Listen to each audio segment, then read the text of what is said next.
Hey, Fit Like YouTube! Welcome back to another episode. Okay, so it's about time World's End got this canopy. All you are attracted to by the eye is the clutter above the tank. There's lights, wires, UV sterilizers, cables, you name it. It's just totally distracting the eye. So I figured it's about time I got started and get this all cleaned up. So then the focus will be on the glass box. So first thing to do is obviously time to get the saw out and start cutting some pieces of wood.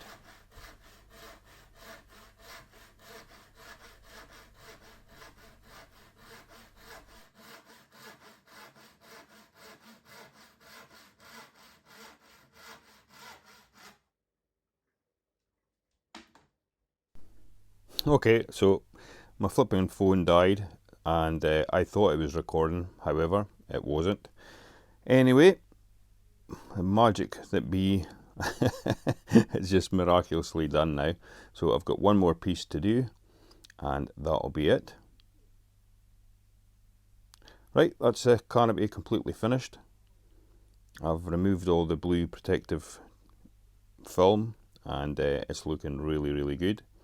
I also built a little side panel to go above the door and I've put a vent in there, and I've got a fan behind there that will kick on when the temperature hits 26 degrees. It kicks on, blasts all the hot air out of there. Temperature of the tank drops back down to the 24, 25 and then it switches off. And it's turned out really cool, really happy with it. And now we can focus on what's inside the glass box instead of all that clutter that's above it. And I can really enjoy watching my movies again without getting blinded. So this side piece here, I think I might add a piece and put a long vent there. However, I think also that I might just leave it as it is because it's handy to get in about. And obviously all those panels are removable. And the refugium there, Cheeto is starting to grow finally and filling it out. So there's not a lot to see in there anymore. It's just full of flipping Cheeto. But yep, that's it. Really happy with how it's turned out. And now I think World's End is starting to look pretty cool. So thinking about that little gap at the side, I think I will just leave it as it is because it is really handy. So I've picked up another Aaarrgghh OR3. This time it's a 120. I do want to get a 150 centimeters. However, I found this on eBay second hand and it was an absolute steal, so I decided to snap it up. Only downside to this was that there was no hanging kit with it. However, I still had the hanging cables from my old Hydras and I managed to jigger that and get that to work. So if I just open up the side panel here, I've actually got this Aaarrgghh fitted now. And although it's 120, it seems to fit in this gap at the back pretty well. Nestles in there nicely. And there's the DD hanging kit. I can rotate it still and angle it to where I want.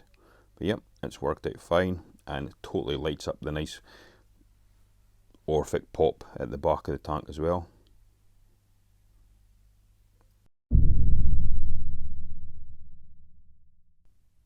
Yay, finally a fish room update. Took you long enough, JD. So, getting a delivery just now, and this is going to be the insulation board that I need for my walls and my ceiling. It took me ages to do anything just because 5 months ago, last update on the fish room, it was just too dark and too cold. So, insulation board, I just basically went with the cheapest that was on sale at the time, and in this instance it was the Recticel, so that's what I've gone with. So here it is. I've got 11 sheets of this, 25mm.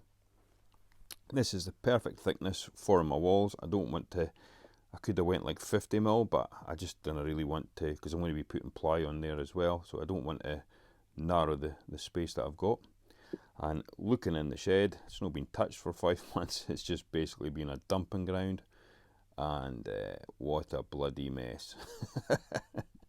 And the nightmare is I've got to take all this out of here and sprawl all this everywhere in the garden so that I can have a, well, tidy area at work and get this insulation board into here just in case it's going to rain.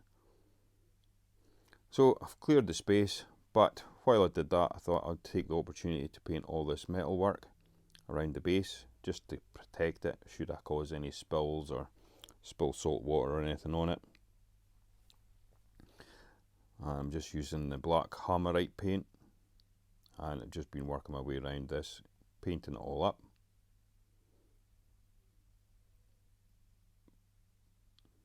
So it's definitely going to be worth doing. Especially being a reefer, I don't know how many times, especially when I had my Aaarrgghh unit in the kitchen, oh my god, the amount of times I've flooded that place. It's ridiculous. And you're always like, oh, I'm never going to flood it, aye, trust me, you will. Thank God for shut-off valves, that's all I can say. So I'm just going to get this done, then I'm going to start work on the insulation board and get that onto the walls. So that's the last wee bit done now.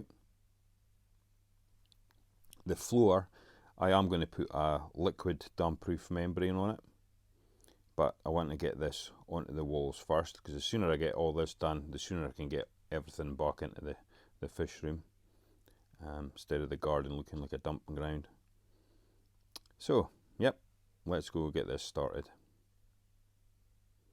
Should be good. Definitely going to help reduce the heat in here. In the summer it's just boiling in here with the metal. The radiant barrier on the roof has definitely helped reduce the heat inside though.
Okay, finally we're getting there. So basically, cutting the insulation board, I was using my jigsaw as you've seen, and I was using a metal saw blade, and it just went through it like a knife through butter, and it was a really nice clean edge. Right, that's it. All the walls are completely done now. All of them are taped up and totally sealed. And any other pieces along the top, I've used some spray foam. So that's it all nicely sealed now. Next job is I'm going to be the insulation that I've got left. I'm going to use that and put that along the roof, along the ceiling, get this all insulated. But that's going to be it for this episode. That'll be on a future update. So thank you for watching this episode of World's End. Hope you enjoyed it. Until the next one, stay liquid. Bye bye.